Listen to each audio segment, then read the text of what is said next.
Yang pertama, pelajar. Kalau pelajar sendiri dia tak ada niat, dia tak ada azam, dia tak ada tekad, dia tak akan cemerlang. Dia kena usaha. Yang kedua, guru. Guru nak kena bagi komitmen, guru nak kena mujahadah, guru nak kena masuk kelas, guru nak kena buat anjur aktiviti, program dan sebagainya. Nak kena pulut. Yang ketiga, dalam nak memastikan anak-anak kita ni berjaya dunia akhirat, beradab, berakhlak, berintegriti, berattitude, tuan-tuan, puan-puan, para waris.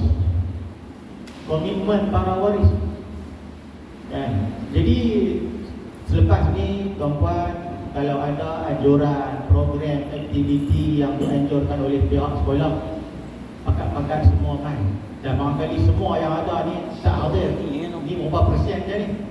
Yang tak hadir tu banyak lagi, barangkali. Biasalah tuan-tuan, mana-mana mesyuarat PIPG ni lantikan pula, kan? Dia takkan hadir tu ramai. Pun kata di sekolah, di masjid pun sama. Saya tu di mana saya tahu. Nah, lantik jawatan kuasa je pakat ngelor, pakat tunduk apa. Lepas tu pula buat tak cakap.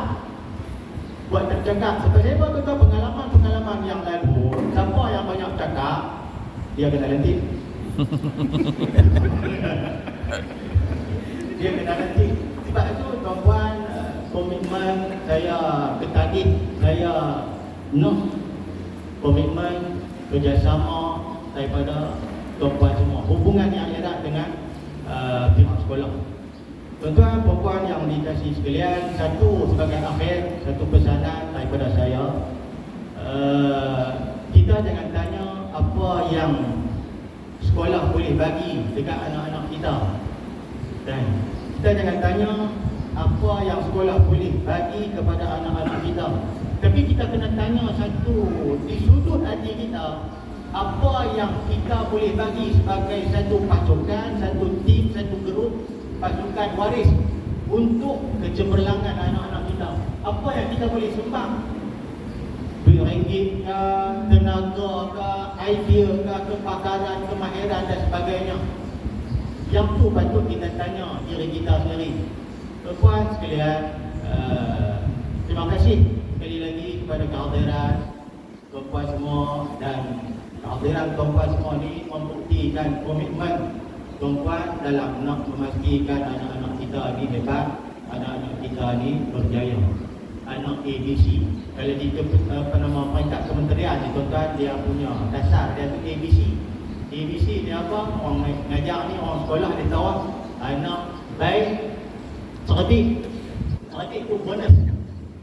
Yang ni yang kita cuba nak terang, yang cuba kita nak fokus dan bagi perhatian untuk bukan tangkap A dalam tekak, ada tekak, tetapi A dalam jiwa, dalam hati, A akhlak.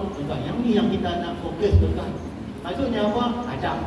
Jadi terima kasih banyak-banyak sekali lagi kepada semua yang hadir. Terima kasih kepada jawatan kuasa yang lama, yang sebelum ni bersama-sama dengan pihak sekolah. Terima kasih Cik Habib yang tak jemu-jemu, kan, memberikan komitmen walaupun dia ada di sana kekangan-kekangan yang pelbagai, tetapi dia tetap juga hadir. Terima kasih banyak-banyak. Terima kasih banyak-banyak jawatan kuasa yang lalu. Ingat sekadar itu sahaja. Sekian, wabillahi taufiq wal hidayah. Wassalamualaikum warahmatullahi wabarakatuh.